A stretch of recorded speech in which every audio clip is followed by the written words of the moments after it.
Kyle Matrician for Terrier Vision, joined now by Wofford men's basketball junior point guard Eric Garcia from Aurora, Colorado, by way of Grandview High School. Eric, we appreciate you taking the time, especially on a game day. Big one tonight against East Tennessee State. They come in 6-1 in the Southern Conference, tied for first place with Chattanooga. The Terriers 4-3. So we'll talk about ETSU first. How much do you know about ETSU, and what kind of challenge will they present for the team tonight? We know a lot about ETSU. I mean, they're obviously a good team. They're 6-1, like you said. They have good guards. They have good players all around. So it's going to be a tough game, but one we're looking forward to. And we'll get into your play a little bit as of late. 4 straight games in double figures. Your assist-turnover ratio over the last 3 games is around 10.5. Your 3.5 assist-turnover ratio ranks 15th in the country heading into tonight. You know, what's been clicking for you in Southern Conference play and really all season long? That's just credit to my teammates. To get assists, they got to make shots. So just me making the smart choice to get guys the ball where they need to, and them making tough shots. So that's credit to them, and just focusing on not turning the ball over, because coach hates turnovers. So that's probably my biggest challenge I face, is just getting a lot of assists and not turning the ball over. Now, before Southern Conference play, the 2015 part of the season, quite a grueling schedule with a season opener at Mizzou. You played North Carolina when they were the #1 team in the nation, played Clemson at Clemson, Georgia Tech at Georgia Tech, at Vanderbilt. What was it like going through all those big games, and how much do you think it prepared you and the team for Southern Conference play? I think it prepared all of us for the conference play, because our conference is really tough this year. The teams North Carolina was #1 when we played them. Vanderbilt is really good. So it was cool to see those places, but it was also good to see the competition. Now, in your career at Wofford, not just playing at North Carolina, but last year played at Duke, played at NC State, and won a game at NC State. You know, what's it like for you to play in those kind of meccas of college basketball?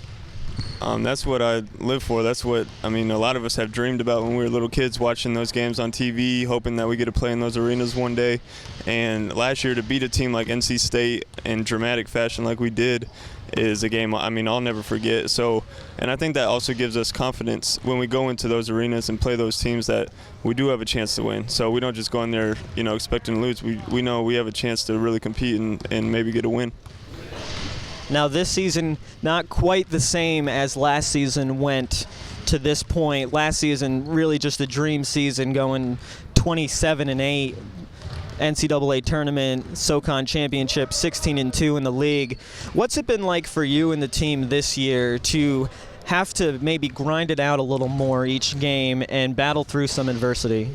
Yeah, last year was, like you said, a dream season, and that's only happened one time in this program's history. So to repeat that every year is a hard task. But going back to my freshman year, we struggled a little bit at the start, and then we picked it up during conference play. So that's what I remember, is just thinking back to freshman year, how it wasn't just we were beating teams left and right.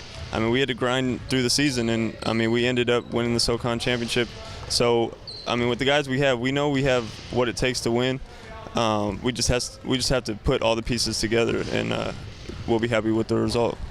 That's what I was going to ask you about. How much does this season really compare to your freshman season, when Wofford went, I want to say, 11-5 in the SoCon? I remember lost the regular season finale at home to UNCG heading into the SoCon tournament, so you guys had to go into the tournament after a loss.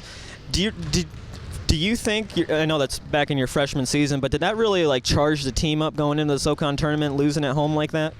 Yeah, it did. It was a game we thought we should have won. But going into that game, I think we had won 5 or 6 straight before that. So we had confidence going in.